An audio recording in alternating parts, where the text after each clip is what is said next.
Japan hopes to speed the country's development of nuclear fusion technology, catching up with target time frames put forward by other countries for testing the power source envisioned as crucial for decarbonization.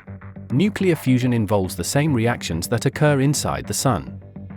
An enormous amount of energy is released when the nuclei of atoms combine.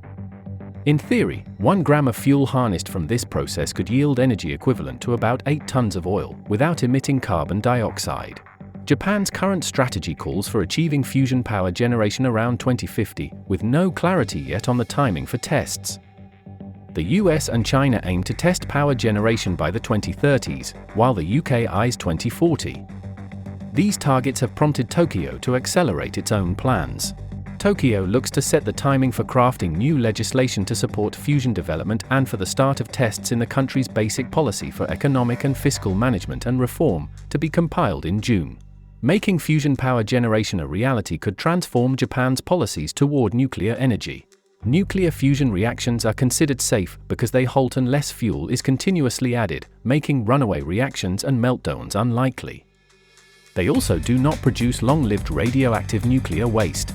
Most of Japan's traditional nuclear power plants, which produce energy from fission reactions, are inactive due to concerns about disaster safety, with no timetable to restart them. Plans to build new plants or replace existing ones have not gotten off the drawing board. However, many experts think that commercialization of nuclear fusion is unlikely for some years, too late to contribute toward the reduction of greenhouse gases stipulated in the 2015 Paris Agreement.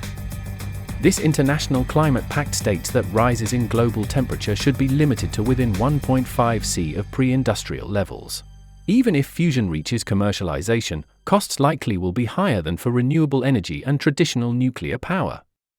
Fusion may require large equipment made from new, sophisticated materials.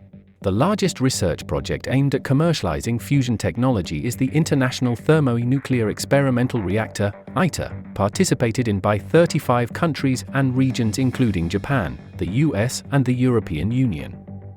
Each is developing different equipment, with final assembly taking place in France.